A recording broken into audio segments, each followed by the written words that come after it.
और आज मैं आपके सामने बैठी हूँ तो अब मेरा अनुभव आप लोगों से छुपा हुआ नहीं है। उम्र मात्र 14-15 साल, लक्ष्य एयर होस्टेस बनना, टीचर बनना। और बापूजी के पास प्रसन्नतापूर्वक गई थी कि बापूजी मुझे बहुत अच्छी नौकरी मिल रही है, मुझे 1800 मिलेंगे। मैं भी एक युवा अवस्था में एक लड़की, एक विद्यार्थी, एक महिला और की दिशा में जाती हुई बड़ी खुश थी कि मुझे 1800 मिल रहे हैं। लेकिन बापूजी ने मेरे जैसी कितनी कन्याओं का जीवन बदल दिया और मुझे हंसते हुए 3 बार कहा था 1800 बस। मैंने कहा बापू 1800 मेरे लिए बहुत थे, बापू के लिए कुछ नहीं थे। जैसे सबके लिए संसार सब कुछ होता है और बापू के लिए कुछ नहीं होता है। हम कभी कभी रोते रोते जाते हैं और बापू हमको देख के हंसते हैं कि ये लोग रो रहे हैं। अरे तो पता नहीं कि संसार का दूसरा नाम दुखालय है। जयराम जी की तो महापुरुषों ने सदैव हमें उच्च संस्कारों से पूर्ण किया। और कहाँ तो मैं आज एयर होस्टेस होती, टीचर होती, तो आज 1800 की जगह मैं मानती हूँ कि 25 साल में 50,000 70,000 हो गया होता। लेकिन लौकिक धन जमा कर कर मैं आज संसार के चक्कर में फंसी हुई रहती और गुरुजी ने अद्भुत रंग में रखकर आज मुझे आपकी सेवा के काबिल बना दिया है। ये नारी शक्ति का उत्थान नहीं है, ये नारी शक्ति की प्रगति नहीं है, उन्नति नहीं है तो क्या है। आज पूरा पंडाल भरा हुआ है।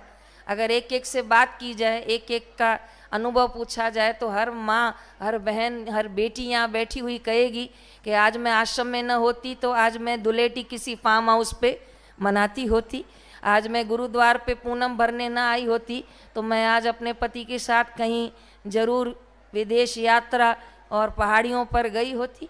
आज मेरे भाइयों को पूछा जाए तो उनका अनुभव होगा कि आज हम यहाँ ना होते तो अपने दोस्तों, मित्र, यारों के साथ कुछ दुलेटी अलग ढंग से ही मनाते होते। तो आज ये गुरु कृपा का प्रत्यक्ष प्रमाण है, इसको और कोई प्रमाण की जरूरत नहीं है। तो एक बार एक मोबाइल पे छपा था, मतलब आया था कि मैं मर गई हूँ, जयराम जी की। अब मुझे नहीं पता था कि वो ऐसा आया है। मेरा छोटा सा कक्ष है महिला आश्रम में, सुबह सूर्य उदय होता है ना तो मैं खिड़की की ओर मुंह करके बैठती हूँ। तो मैं खिड़की की ओर बैठी थी जैसा मेरा नियम है। तो एक बहन आई और खिड़की से ऐसे की। तो मैंने कहा क्या हुआ? तो कहा रेखा तू ठीक है? मैं कहा हाँ ठीक हूँ, हरिओम हरिओम। फिर दूसरा आया, बहन आई दूसरी, रेखा हाँ हरिओम ठीक है हाँ। दो ऐसे आए तब भी मेरा इतना दिमाग नहीं गया कि भाई मुझे मार दिया गया है रात को। ये है, मैं आराम से जवाब दे रही हूँ हाँ मैं ठीक हूँ।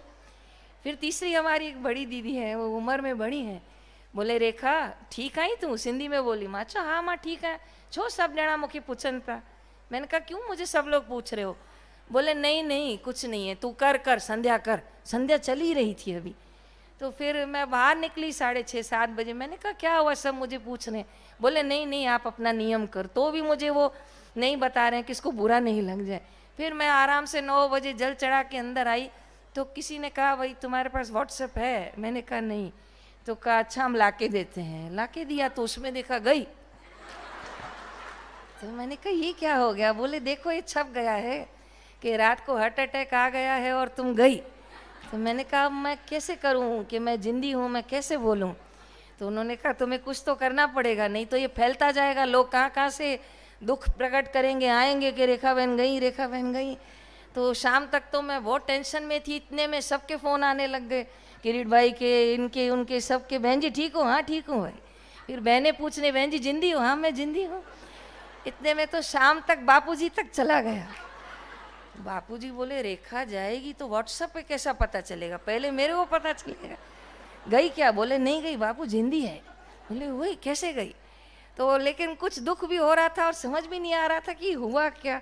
फिर शाम तक उन्होंने मेरे से माइक पे बुलवाया कि मैं ठीक ठाक हूँ और ऐसी अफवाहों में आप उनको उड़ा हुआ अफवाह समझना, इसमें उलझना नहीं।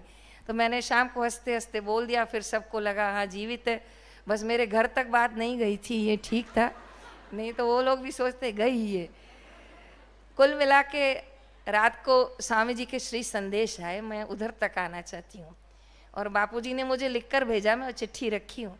बापूजी ने बोला, अरे हाथी होता है ना हाथी, रेखा पता है तेरे को कौन सी चाल चलता है? मैंने कहा नहीं। बोले मस्तानी, वैसे चलता है। वैसे ही बापूजी मुझे प्यार से तो पुकारते ही हैं।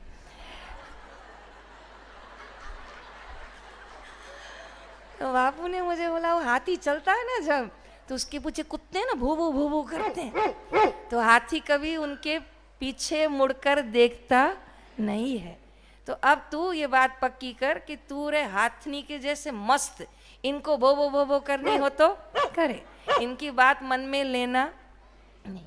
तो कैसी परिस्थिति हो, इंसान जिंदा हो और उसके लिए छप गया हो कि वो मर गया, तो दुख होता है कि किसने मुझे मारा, ऐसा मेरा मित्र कौन होगा, शत्रु कौन होगा कि मुझे जीते जी मार दिया। पर बापू ने उस परिस्थिति से भी ज्ञान से उठाया, और वो हाथी वाला उदाहरण मैंने अपने दिमाग में बिल्कुल बिठा दिया। बापू की कुछ कुछ बातें ना आप ऐसे जैसे कोई अपनी कीमती वस्तु बांध के रखता है ना, इसे आप बांध लिया करो कि बापू ने बोला बस इसको पक्का है, तो मैंने इसको बांध लिया कि हाथी के जैसे चलना है और पीछे मुड़ के नहीं देखना है। तो बस मैंने उन वचनों को पक्का कर लिया। तो सुबह तो मैं बिल्कुल मन से फिर से प्रसन्नचित आनंदचित हो गई। तो क्या ये महिलाओं पर, नारियों पर, बच्चियों पर बापू के सत्संग का उपकार नहीं है तो क्या है?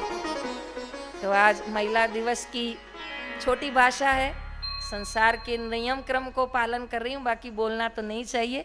महिला शक्ति को कोटि कोटि प्रणाम है। आज के पर्व का साधुवाद है, और आज के पर्व को आप यही उद्देश्य लीजिए कि कहते हैं ना, नज़र बदली तो नज़ारे बदले, कश्ती ने बदला रुख तो किनारे बदले। पर मैं कहूँगी कि अगर नारी बदल गई तो उसका घर बदल गया, नारी बदल गई तो उसका परिवार बदल गया, नारी बदल गई तो उसका कुटुंब बदल गया, और मैं कहूँगी नारी बदली तो उसका समाज भी बदल गया, और नारी बदल गई तो उसने पूरा विश्व भी बदल दिया।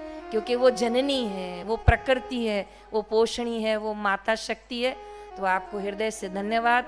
अपने घर की मर्यादाओं को पालते हुए सनातन धर्म के संदेश को, बापूजी के वचनों को, बाल संस्कारों को, महिला मंडल के उद्देश्यों को आप जन जन तक पहुंचाएं, और अपना ये सुंदर मनुष्य देह जो आपको महिला रूप में मिला है, जो भाग्य से मिलता है, उस देह को आप सार्थक करें। आज एक बात आप ध्यान में रखना, कभी किसी को भूख लगती है तो फोन पिताजी के पास आता है कि माताजी के पास? माँ के पास फोन आता है। पिताजी को फोन अगर जाएगा तो बोलेगा खा ले, किधर कुछ मिल रहा हो तो ले ले, खाए ले। पर माँ के पास फोन आएगा तो पूछेगी, बोल बेटा तुझे क्या खाना है? तो वो आनंद का सौभाग्य आपको मिला है, और प्रकृति ने ये जो संसार का चरखा चलाने का दायित्व दिया है, ये आपको सुंदर अवसर वो माताओं को दिया है। नारी शक्ति जागृत सदा जिस